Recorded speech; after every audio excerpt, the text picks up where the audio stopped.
Chapter 7. When we arrived back home, we decided we should celebrate the success of our first adventure out. First, we got out many of our own toys and played as we hadn't done since before Mommy and Daddy's disappearance, or death, as Rebecca dourly put it. Then, when we grew tired of board games and dolls and bouncy boots and Yahtzee, Jackie kept winning, we decided to play dress-up. Raiding the trunk in the tower room again, we emerged with Marcia and Jackie as fairies, Petal and Zinnia as princesses, Georgia as a witch, Rebecca as a jester, and Dorinda in one of Mommy's old ball gowns. We all decided that since Annie already had her costume on, she should keep it that way.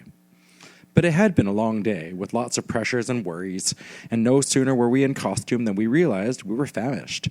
"What's for dinner?" Georgia asked Dorinda. "Can you make us another one of those turkey things?" But Annie said it wouldn't be a celebration for Dorinda if she had to work. For once we could eat what we wanted and forget the wretched food pyramid. The idea of eating what we wanted was almost too good to bear. Perhaps, Zinnia offered timidly, Dorinda could be persuaded to work just long enough to pop a frozen pizza into the oven for us. Frozen pizza may not sound exciting, but to us, after 2 weeks of Annie's insisting we eat balanced meals with fruits and veggies, it sounded like heaven. "Oh, yes, please," Petal and Jackie cried. May we? 7 of us voted for the pizza, and we got our wish, but one of us wanted something different. "You did say we could have whatever we wanted, didn't you?" Rebecca said pointedly to Annie. When Annie nodded, Rebecca got a chair, climbed onto the counter, and reached for the highest cabinet. "Ta-da!" she said, producing a can of pink, ready-to-spread frosting. We suspected then that Rebecca had been waiting her whole life for our parents to disappear so she could eat an entire can of pink frosting. Next thing you know, she'd be doing gymnastics on her bed. This suspicion deepened when, having eaten more than half of the frosting, Rebecca got a case of the hypers, bouncing all around us as we tried to consume our frozen pizza. She wasn't even using bouncy boots. Rebecca was flying down the banister of the staircase. She'd already swung from the chandelier in the dining room when the doorbell rang. "Who could that be?" Marcia asked. "No one ever rings our doorbell." Since Rebecca was the only one standing, it was she who went to the door. She peeked through the curtain window, and there was a sight that was enough to put fear into any child. It was a giant toadstool. Well, not a real toadstool. It was a person shaped like a toadstool. The person was an adult, but short enough to be a child, with coal black eyes, a fright of spiky yellow hair, a very plump body, and short legs that looked like they couldn't run fast but could kick hard. The person had on khaki pants and a red shirt with polka dots. No coat, despite the cold. "Oh no," Rebecca whispered back at us. "It's the Wicket." The Wicket was how we referred amongst ourselves to our next-door neighbor, Helena Wicket. "What should I do?" Rebecca hissed. "I'm afraid you'll have to let her in," Annie said. "Our lights are all on. She must know someone's at home." So that's what Rebecca did. Opened the door and let the Wicket in. Once she was inside, we could swear she was practically as short as we were, and yet she was somehow very scary, too. "Which one are you, 8? The Wicket said to Rebecca. "I'm Zinnia," Rebecca said. "I'm Petal," Zinnia said. "I'm Jackie," Georgia said.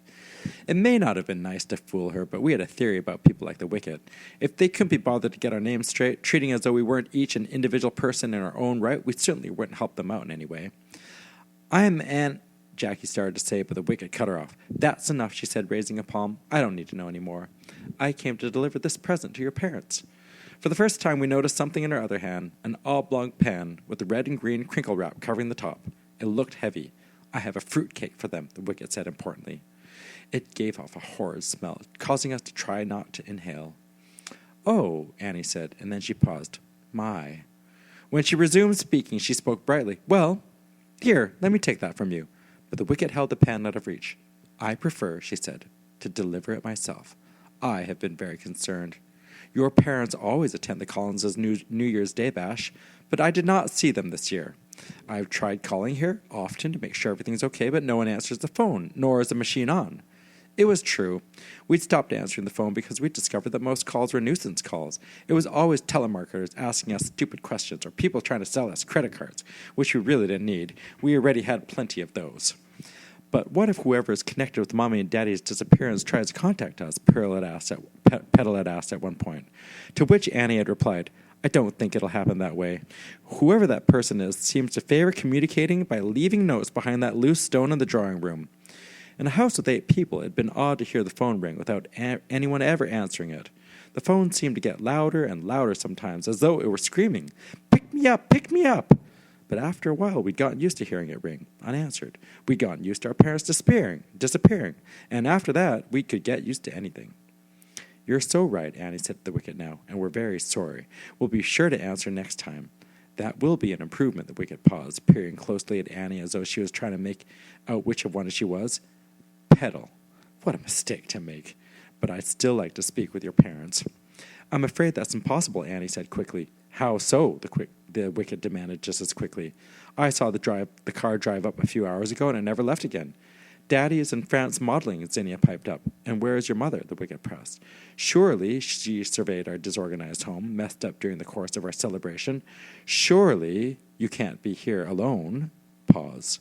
"Without adult supervision?" We were tired of saying one of our parents had a tummy virus. If we kept saying that, our whole family would get a bad reputation in town. So instead, Annie said, "I'm afraid Mommy is too busy working to be disturbed right now. You know," she paused meaningfully, "she is a scientist." At that, the wicket's ears perked up. "Yes, I did know that," the wicket said. She tacked on a smile. "Can you tell me what sort of project your dear mother is working on now?"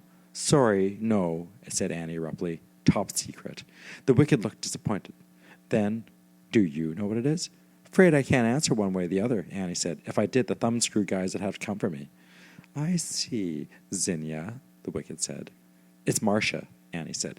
"I thought you said Petal," the wicket said quickly. "Didn't I say Petal just right now?" Annie said. "I'm sure that I did." "I'm sure," the wicket began. Then, never mind. "So your mother is working on something top secretly scientific in her office right now?" We had to change the story fast. The way the wicket was craning her neck around, we were sure if we said Mama was in her study, for it was a study and not something so boring as an office, the wicket would charge through us, moving like a greased pig, and then the jig would be up. "No, actually," Annie said, "she's not. The thumbscrew guys snuck in earlier," Jackie put in, "not because Mommy did anything wrong, but because, top secret, cover of darkness, cone of silence. You probably didn't even hear the car drive up or see it. They're that good at covert operations." "Then you are here alone." The wicket had an aha in her voice. "Just briefly," Annie said. "Dad will be coming home from France any time now. But," she hurried to add, "he'll be coming in the limo.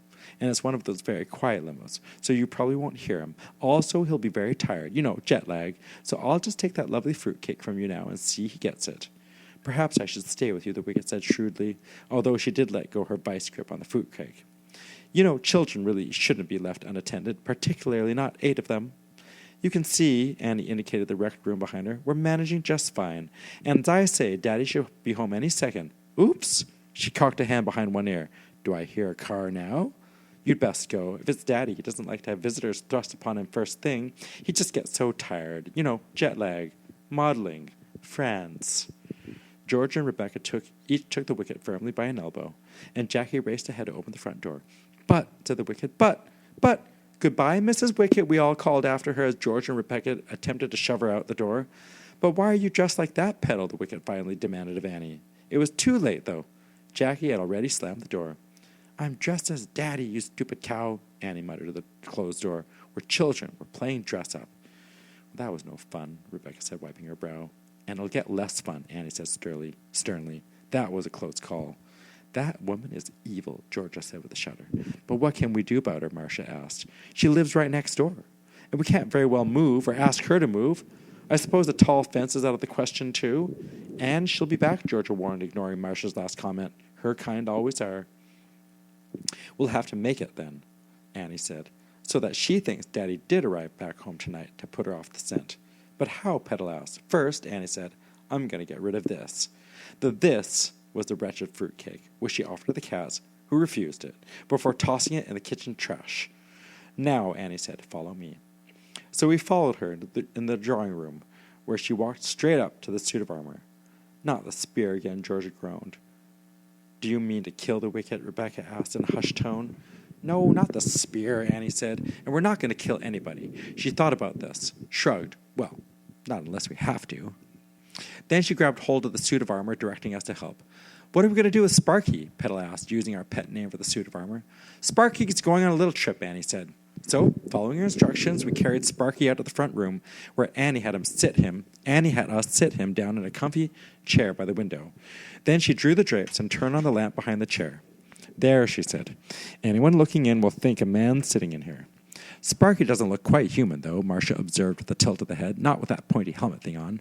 So Annie relinquished her hat, putting it on Sparky's head. Then she went to the kitchen and fished around the junk drawer. "There," Annie shoved the old corncob pipe we used when we made snow people into the gap into Sparky's face mask. "Daddy's home." As if in response, Anthrax entered, hopping in Sparky's lap for a nuzzle. "But our daddy doesn't smoke," Georgia said. "He does now," Annie said with satisfaction. "In fact, I think I'll let Daddy's quilted smoking jacket for him, so he'll be more comfy." "I'm exhausted," Rebecca said, the hypers having worn off some time ago. "Me too," Georgia admitted. "How long are we going to have to keep this up, coming up with new charades to put off nosy Parkers like the Wicket?" "As long as it takes," Annie said. "As long as it takes."